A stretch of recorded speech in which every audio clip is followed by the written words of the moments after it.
As-tu déjà imaginé un pays où les traditions millénaires se mêlent parfaitement à la technologie la plus avancée du monde? Un endroit où les temples anciens côtoient les gratte-ciels lumineux, et où les robots saluent les passants dans la rue? Ce pays existe, et il s'appelle le Japon moderne. Mais comment ce petit archipel, jadis fermé au reste du monde, est-il devenu l'une des nations les plus puissantes et influentes de la planète? Quelle est la recette secrète qui a permis au Japon de renaître des cendres après la guerre pour devenir un symbole de discipline, d'innovation et d'harmonie? Avant qu'on ne plonge ensemble dans cette incroyable histoire, prends quelques secondes pour liker cette vidéo, t'abonner à la chaîne, laisser un commentaire pour me dire ce que tu penses du Japon, et surtout partager cette vidéo à tes amis passionnés d'histoire et de culture. C'est grâce à ton soutien que je peux continuer à créer des contenus inspirants comme celui-ci. Aujourd'hui, je t'emmène dans un voyage fascinant, celui d'un peuple qui a su transformer les ruines en innovation, la défaite en sagesse, et le passé en moteur du futur. Prépare-toi, car l'histoire du Japon moderne va te prouver qu'aucun rêve n'est trop grand, même pour une nation insulaire perdue dans l'océan Pacifique. Partie 1. Origine, les racines du Japon moderne. Pour comprendre le Japon d'aujourd'hui et ce pays futuriste où les trains à grande vitesse frôlent le silence et où la politesse est presque un art sacré, et il faut d'abord remonter loin dans le temps, à l'époque où le Japon n'était qu'un ensemble d'îles isolées, enveloppées de mystères et de légendes. Selon la mythologie japonaise, le pays aurait été créé par les dieux Izanagi et Izanami, qui, de leur lance divine, auraient formé les îles du Japon. Mais au-delà des mythes, les historiens situent les premières civilisations japonaises autour du IIIe siècle avant notre ère, lorsque la culture YAYOI a introduit l'agriculture du riz, le métal, et les premières structures sociales organisées. C'est à cette époque que naissent les premières chefferies, et bientôt, un pouvoir central émerge, celui de Yamato, considéré comme le berceau de la monarchie japonaise. Ce royaume, dirigé par une lignée d'empereurs que la tradition dit ininterrompue jusqu'à aujourd'hui, a commencé à unifier les îles, posant les fondations d'un État durable.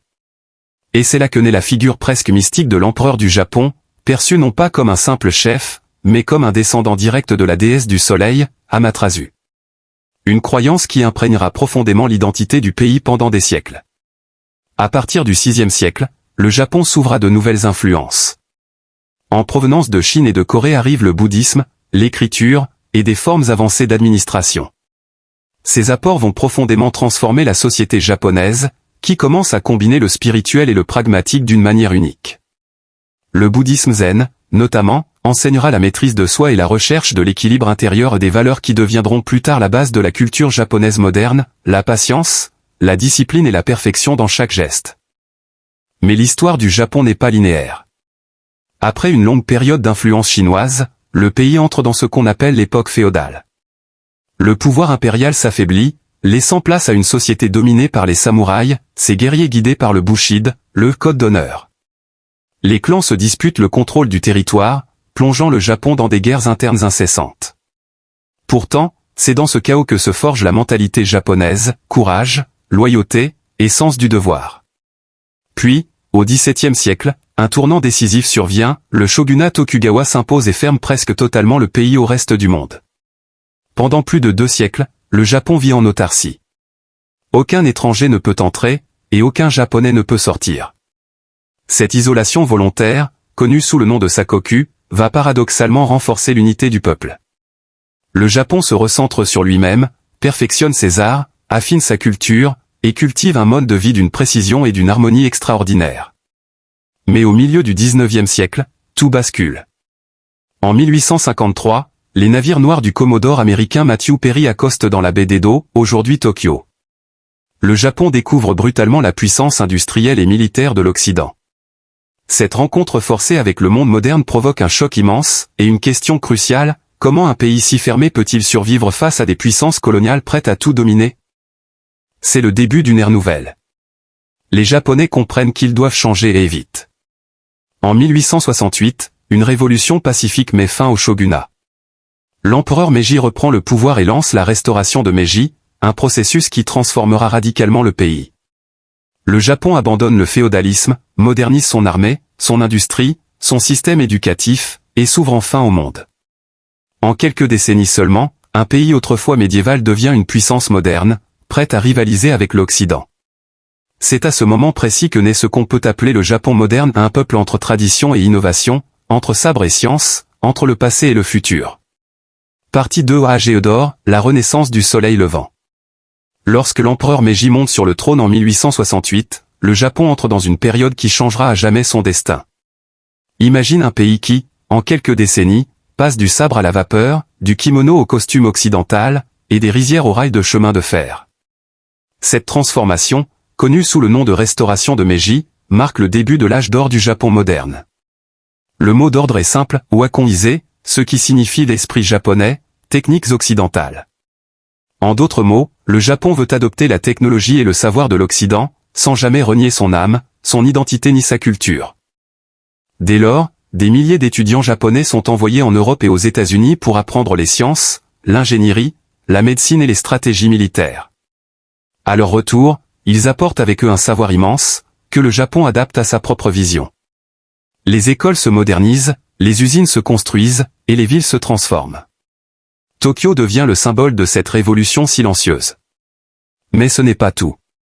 Le Japon ne veut pas seulement rattraper l'Occident. Il veut le dépasser.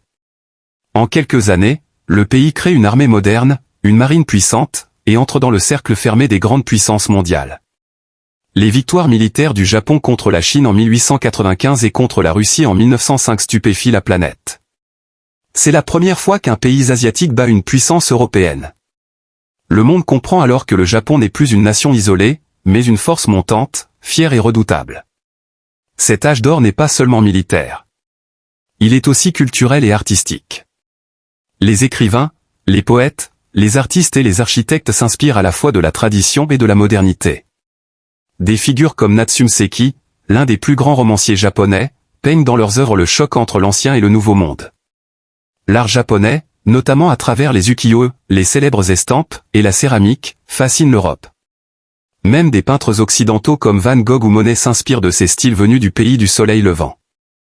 Pendant ce temps, la société japonaise se transforme en profondeur. Les samouraïs, symboles du passé féodal, disparaissent officiellement, mais leur esprit de discipline et de loyauté reste au cœur de la culture japonaise.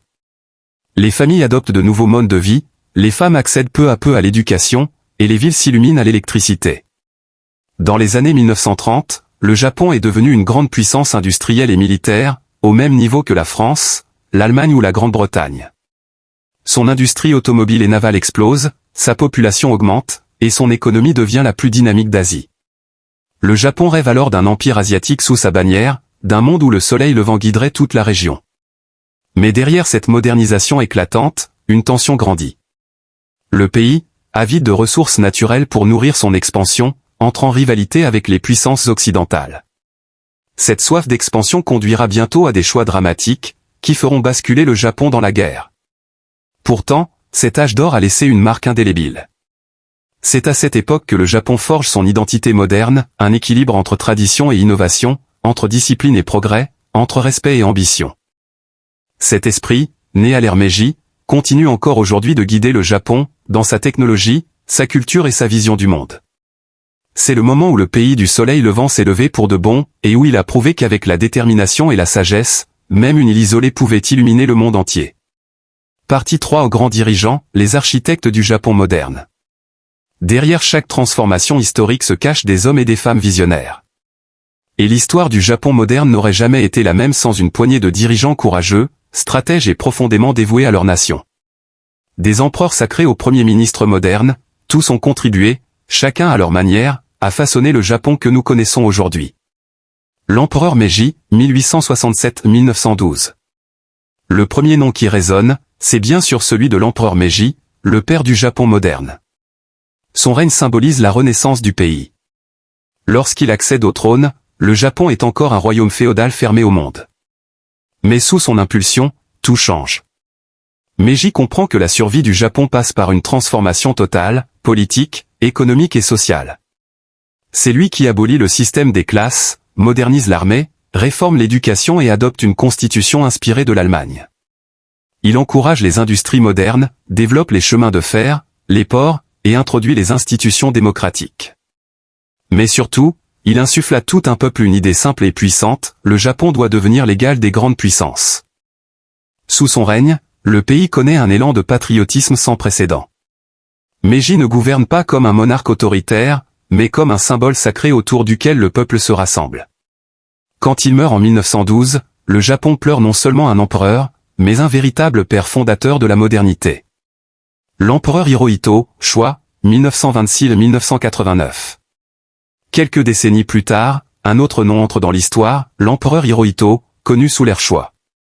Son règne est l'un des plus longs et des plus marquants du Japon, traversant la guerre, la défaite, et la reconstruction.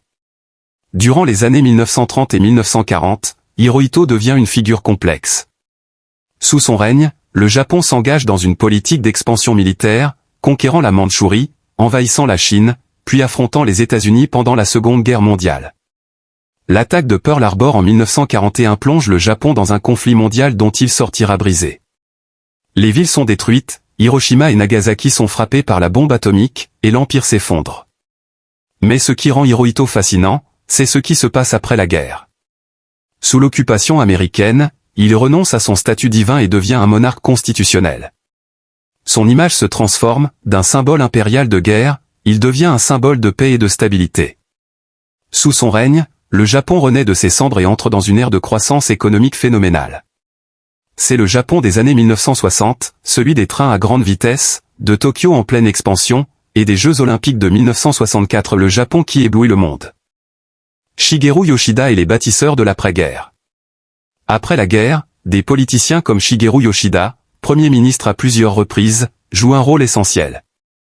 Yoshida comprend que pour survivre, le Japon doit mettre de côté la guerre et se concentrer sur la reconstruction économique. Il conclut une alliance stratégique avec les États-Unis et fait du Japon un bastion industriel et technologique en Asie. Sous son influence, le Japon adopte une doctrine claire, moins d'armes, plus d'usines. Ce choix de paix et de productivité transforme totalement le pays. Les entreprises comme Toyota, Sony, Panasonic ou Honda deviennent les nouveaux symboles du Japon moderne.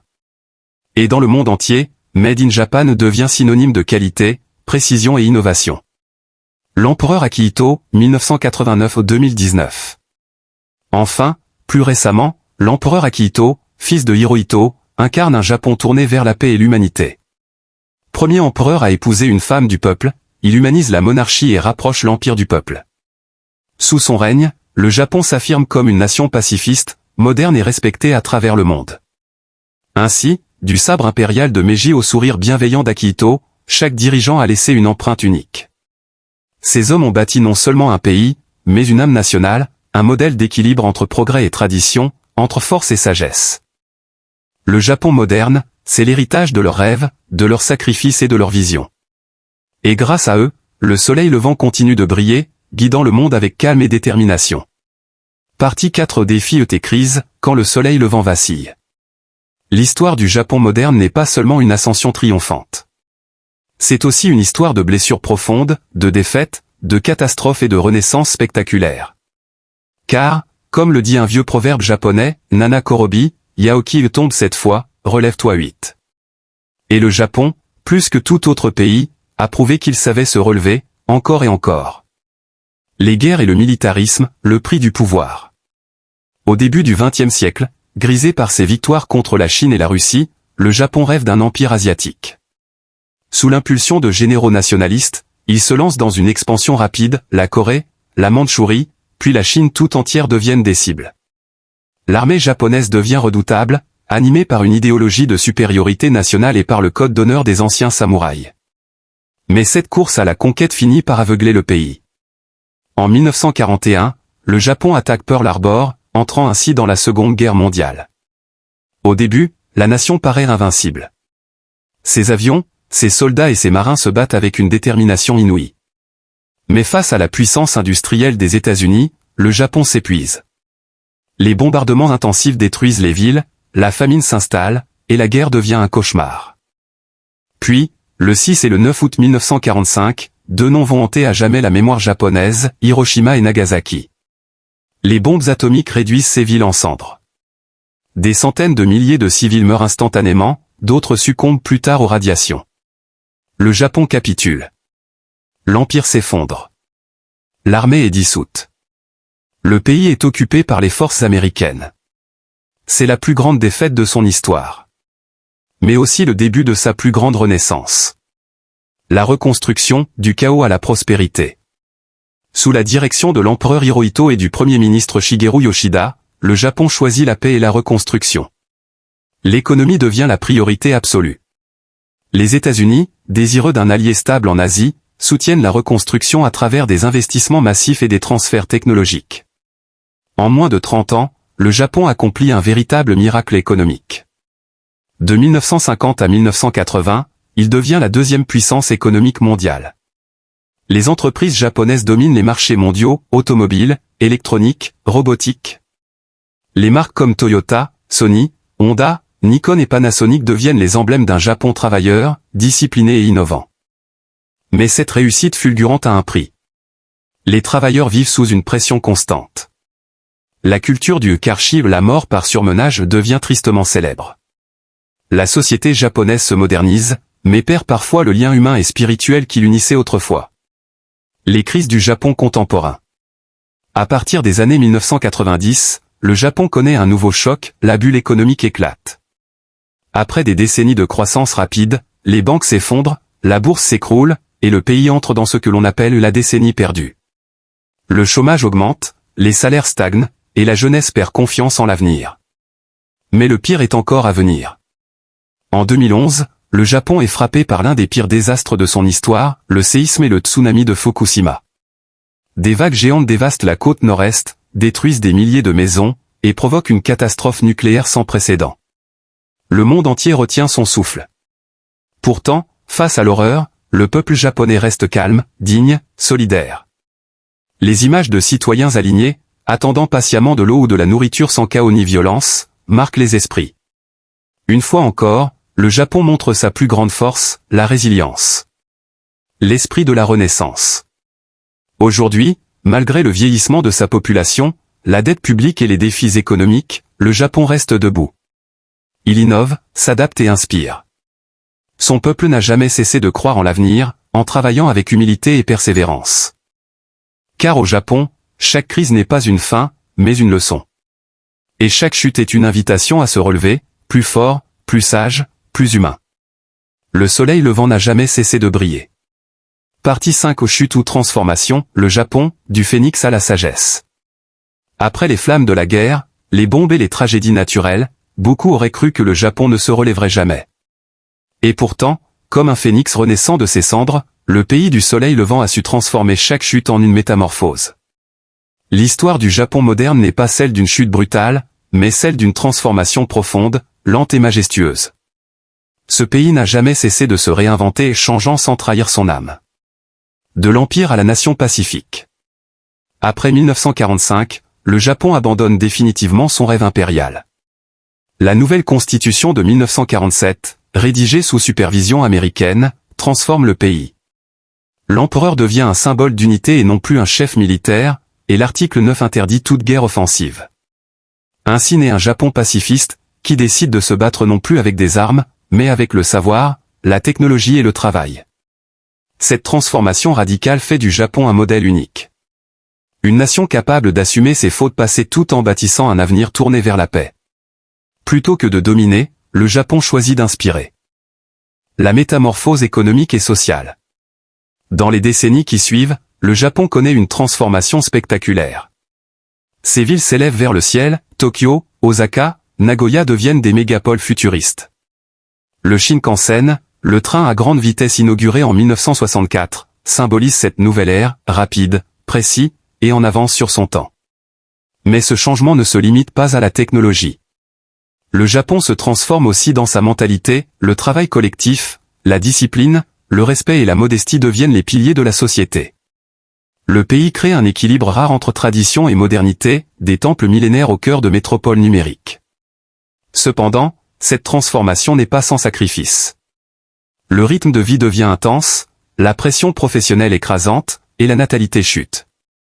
La société japonaise, vieillissante, doit aujourd'hui repenser son avenir. Mais fidèle à son esprit, le Japon ne panique pas. Il s'adapte avec calme, innovation et sagesse.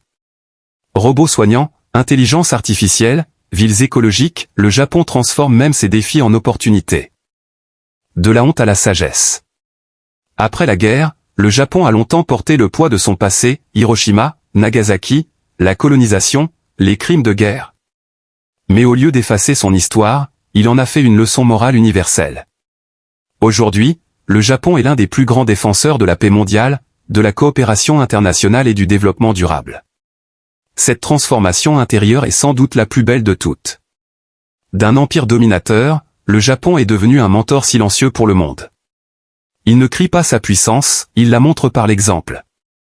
Dans son calme, sa précision, sa créativité, le Japon enseigne que la vraie grandeur réside dans la maîtrise de soi. La transformation culturelle. Le Japon a aussi su transformer son identité culturelle pour la partager avec le monde. Son cinéma, son art, sa gastronomie et surtout sa culture populaire du manga à l'animation sont devenus des phénomènes mondiaux. Des millions de jeunes à travers la planète apprennent le japonais, admirent les samouraïs, rêvent de Kyoto ou de Tokyo. Cette diplomatie culturelle est une transformation en or. Le Japon n'impose plus son influence par la guerre, mais par la beauté, l'art et l'innovation. Sa culture est devenue un pont entre les civilisations. Un pays qui se réinvente sans cesse. Aujourd'hui, le Japon n'est plus un empire, mais il est peut-être devenu quelque chose de plus grand encore. Une conscience collective, un symbole d'équilibre entre tradition et futur. De la chute impériale à la renaissance moderne, le Japon a compris que la vraie force d'un peuple ne se mesure pas à la taille de son armée, mais à sa capacité à se réinventer sans renier son âme. Ainsi, le Japon moderne n'est pas la suite d'une chute. C'est la plus belle transformation que l'histoire ait connue. Participe impacte aujourd'hui, l'héritage du soleil levant. Le Japon moderne, après ces siècles de transformation, de chute et de renaissance, est aujourd'hui bien plus qu'un simple pays. C'est un symbole vivant de résilience, d'innovation, et d'équilibre entre passé et futur. Une puissance technologique et économique. Aujourd'hui, le Japon est la troisième économie mondiale, un géant industriel et technologique. Ces innovations touchent tous les aspects de la vie moderne, des trains à grande vitesse aux robots humanoïdes, en passant par l'électronique et les technologies vertes. Des entreprises comme Toyota, Sony, Nintendo, Panasonic et SoftBank ne sont pas seulement des marques, elles représentent l'esprit japonais, où la perfection et le détail comptent plus que tout. Mais le Japon n'est pas seulement une machine économique. Son modèle de gestion, d'éducation et de discipline inspire encore le monde entier. Les universités japonaises, la rigueur dans le travail, et le système d'innovation sont copiés, étudiés et admirés par des pays du monde entier. Une culture universelle. L'impact du Japon dépasse l'économie. Il réside surtout dans sa culture universelle. Du cinéma d'Akira Kurosawa au manga et animé contemporain, de la cérémonie du thé au jardin zen, le Japon a su exporter son art de vivre tout en le modernisant.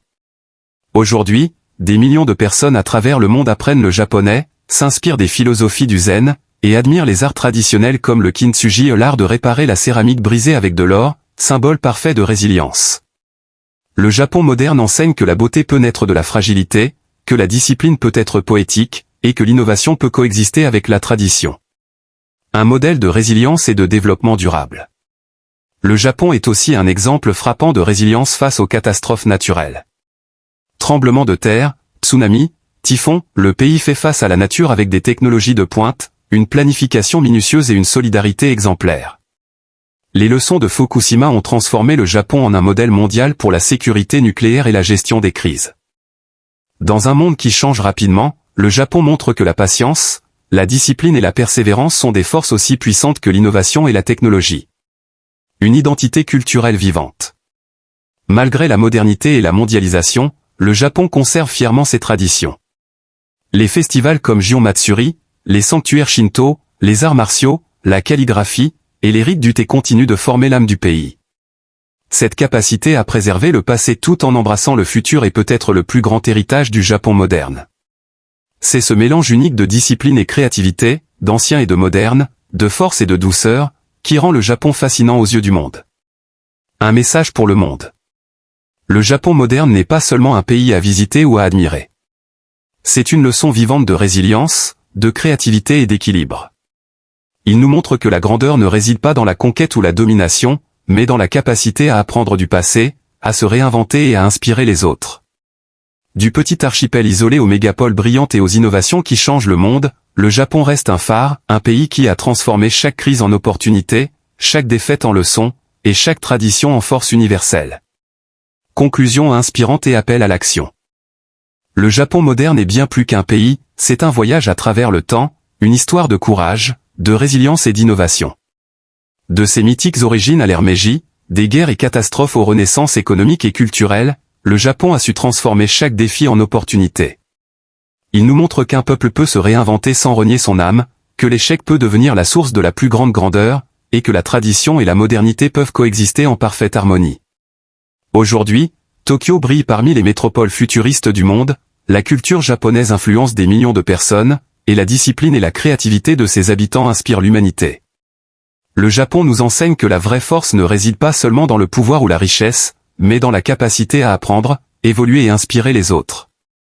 Si cette histoire t'a inspiré, je t'invite à liker cette vidéo, t'abonner à la chaîne, partager ce contenu et laisser un commentaire pour me dire ce que tu retires de l'histoire du Japon moderne. J'aimerais savoir, selon toi, quel est le secret du Japon pour renaître à chaque crise et continuer à briller dans le monde entier? Réfléchis à cette question, écris ton avis en commentaire, et ensemble, continuons à explorer les histoires fascinantes qui façonnent notre monde.